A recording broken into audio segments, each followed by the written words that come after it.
Hello, hello. It is 11:52, 7/18/2018, July, whatever. You know, who even freaking cares? Anything. A lot of changes. A lot of changes. We had the demo. I actually have no idea where I'm keeping it. It's this. So I have an actual level that you can do stuff in with like a curve of difficulty. Um, I started developing on this a little more, but I just, I just, earlier, I decided that this is gonna be more of I feel like this idea let's look at this project so I can show off a little more what I was doing.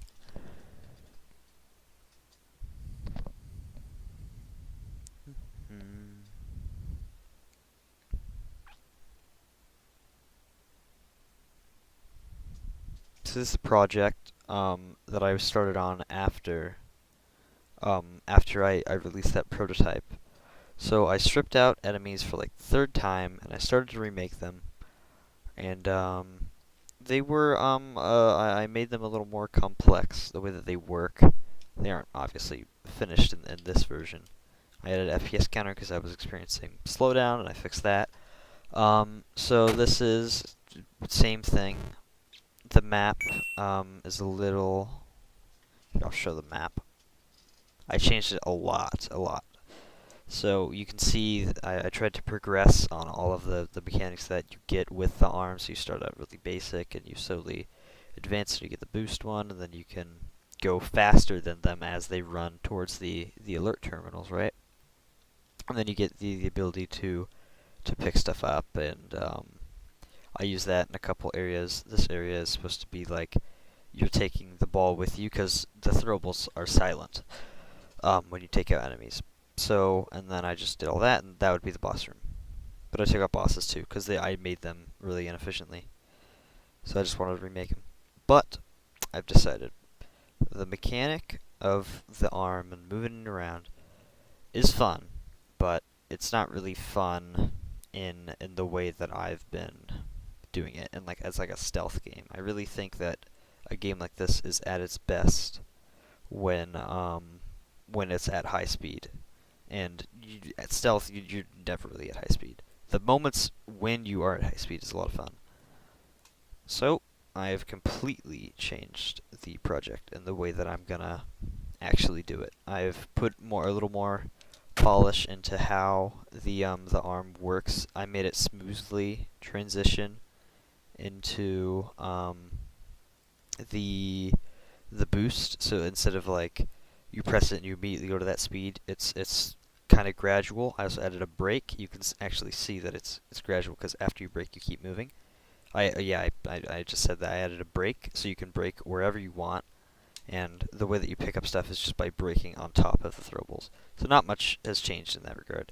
This enemy is supposed to be an enemy, is going to be a slime, because that's like the base enemy for a lot of arcade games, downwall mainly, which is what I'm trying to base the arcadey type of thing on.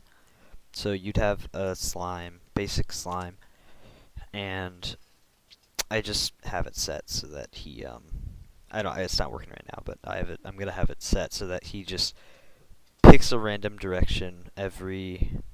I have it set to every frame. That's kind of bad, but he'll just randomly move around. That'd be like an earlier enemy that you'd face, and that you'd have a lot of them in a group, and then I was gonna plan on like a big combo system of like if you hit enemies consecutively, then not only will I'll make the arm go faster the more enemies you hit consecutively, and so that you can actually keep your combo going. Because when you get like a combo of 10, that's when you're really in like a flow state, and it's a lot easier to keep the combo going. So that's when you can start ramping it up and making it faster, which allows you to keep the combo going because you can go a longer distance. Other than that, Yeah, there's actually not that much to talk about since I, again, stripped, everything out of the game. Okay, what is anything else? Let's look at this other project, the other one, which is this one. I kind of wanted to talk through how I did, with some of the systems and how it's going to help me in other projects. So the enemy is, here, let me go scripts. I did a lot of what I'd consider fancy stuff. I used DS lists to, it's not, is it here? No, I did it over in, for alerts when they're going through terminals, spotted right here. I make a DS list and I like have the enemies choose the closest like alert terminal, not dependent on just pixels away, but the actual path that they would have to take, how long that path would be, so they would intelligently know exactly how long it would be and choose the closest terminal not based on like just pixel length. And I also did the same thing with sound. So sound before, when you hit an enemy, it was just a radius around the enemy. So that means that an enemy through a wall could hear it, which didn't really make sense. So I just made it so that sound will travel around the walls, and if it reaches like the nearest enemy, if the path of the sound will reach like the enemy, then that means that he heard it, and then he'll go around and do that. So stuff like that would be really good for like a more in-depth stealth game. But as it is right now, the arm mechanic just doesn't fit at all with a stealth game, because it's like forcing you to play in the most boring way possible, which is just going like I mean, of course you can go faster. This is the starting arm. He'll just go through. I'll show off the ways that I designed it, that they don't actually do anything when they hit the alert, because that was also another big problem. Because a lot of stealth games, if you look at, I don't know, look at Dishonored, that one is much more open-ended. It's like Thief, so, you pick your own routes and stuff. This one is, I do have areas where you do pick your own route, and in that areas it would actually make sense for all of the enemies in the area to start funneling towards you like they do in something like Dishonored. I thought about having it so that, like, if an enemy sees you, he will run to the alert terminal and then go to the last place he saw you and then look around there. But I just felt like that'd be too easy, especially when I wanted a core mechanic to be of like trying to conserve the amount of arms that you have. I was going to limit the arms so that you would have to like intelligently choose which arms you would want to use in which situations. Which, I mean, it's a good idea, but it's not. It can go much farther if I didn't limit it to only arms, and I made like a big Deus Ex style game. That I was actually playing a lot of games that to inspire. I was playing the first Deus Ex, great game, almost done with it.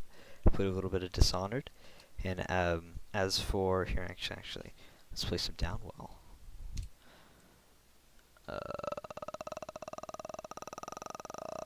Downwell. Downwell, just a great game. And I can show off what I'm going to steal from it.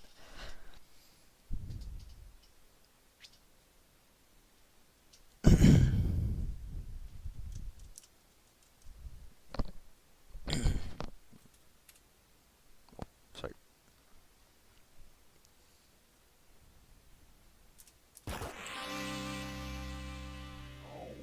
Downwell, just a wonderful game. Here, I'll choose that one. When Downwell is extremely focused on like flow and moving through areas at really high speeds. It's mainly because, I mean, I kind of have trouble seeing a lot of the graphics, but it is mainly crystal clear.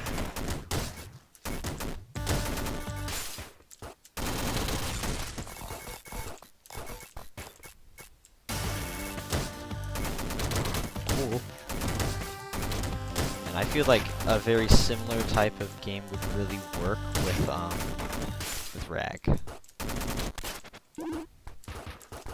because I mean, it was meant from the start to be some kind a type of dual purpose thing, because the whole game is based around one very simple mechanic, which is just the arm.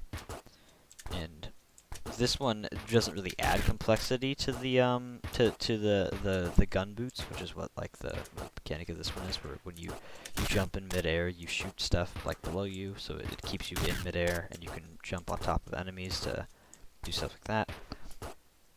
But it never adds any complexity. It's always only you're always jumping and you're always shooting, and the only difference is the enemies that you're facing, which are just modifiers on that. So, but the way the arms work were big, like big changes with like new different items and stuff. I think I want to do something much like this, because you know, roguelikes.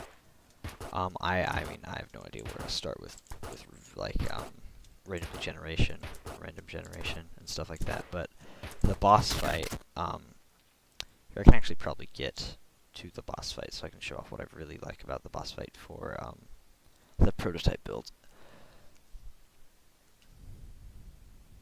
Just gotta run all the way. I actually forgot this is actually dangerous since I've been testing with the other one. Ugh. Problems with this aren't. I mean, it's kind of fun. I mean, it's ooh, it's a little easy, if anything. Copyrighted music. Ah. Okay, I took 1 damage. There we go. Get the boost one. And then this area is supposed to be, if you don't get spotted, it's supposed to be a thing where you're chasing like the enemy will definitely see you before you're able to get the arm, and kill him. So the point of it is supposed to be like he's running to it and you're chasing him with your newly acquired boost. I think one of these enemies are left. So it would be like that, and then you can see he's running towards it. That's what I wanted. And it actually works out really well.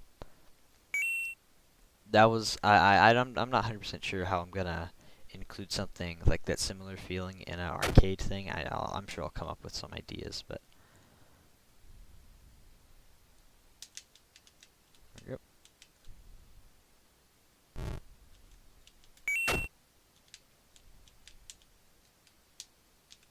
I do feel like even though it's really simple with this, there's still a lot of ways that you can go through one situation. At least once you get the launching arm.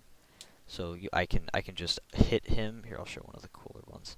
You can hit him and then hide his body up here, which is actually what I did in the little walkthrough thing. And then he'll go over there and he'll look around for it.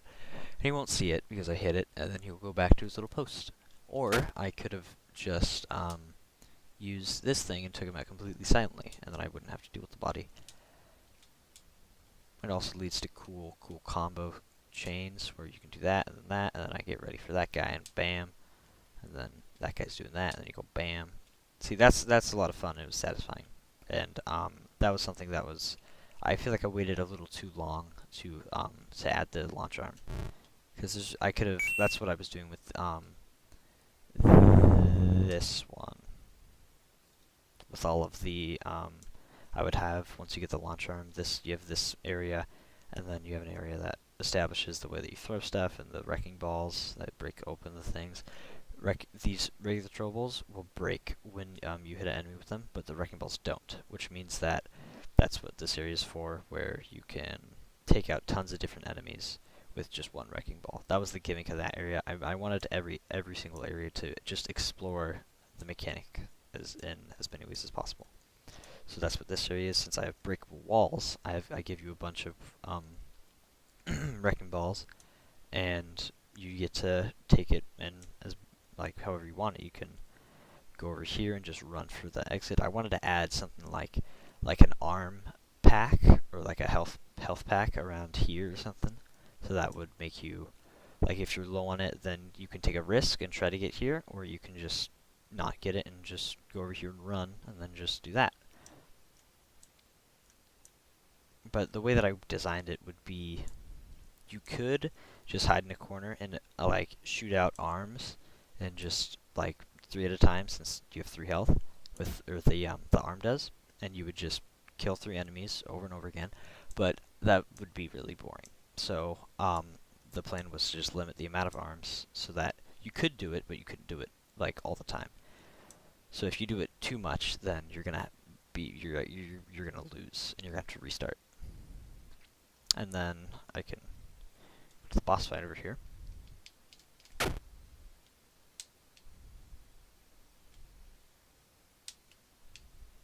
Oh, okay.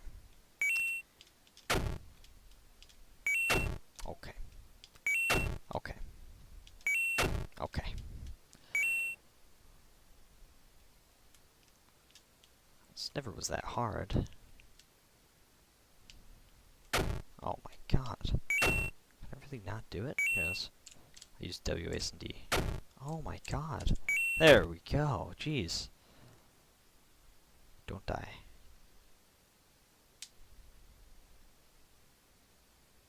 Nice and slow. Take that guy out. And then we can go back. Okay, we missed the last guy. Yeah, enemy bodies can actually are throwables. Like, yeah, you already know that because what I showed before. So the things I like about the boss fight, it forces you to move the player around at the same time as the arms, so you're managing both of them at once. It was really hard at first, but like micromanaging both things at the same time, but it was a lot of fun when you got it down. It's also music that I stole. It's really loud too. Do that, and then if you stay close to the player, get hit. I got hit.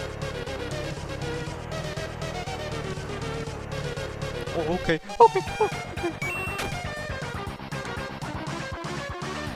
Okay, I suck. I couldn't do it that time. I did it plenty of times, so.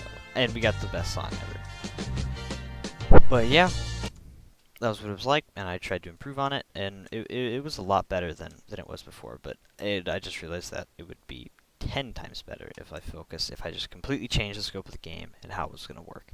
So this is going to be more of a high score type game where you're trying to, you're going through, not a high score game, it's not like an arcade game, it's more of a, just like a roguelike where I'll just steal everything from Splunky and Downwell, where there's just like four like worlds where you introduce stuff, and then you slowly expand on that with each world. If you die, you start at the first world, but it's all randomly generated, so it's not boring.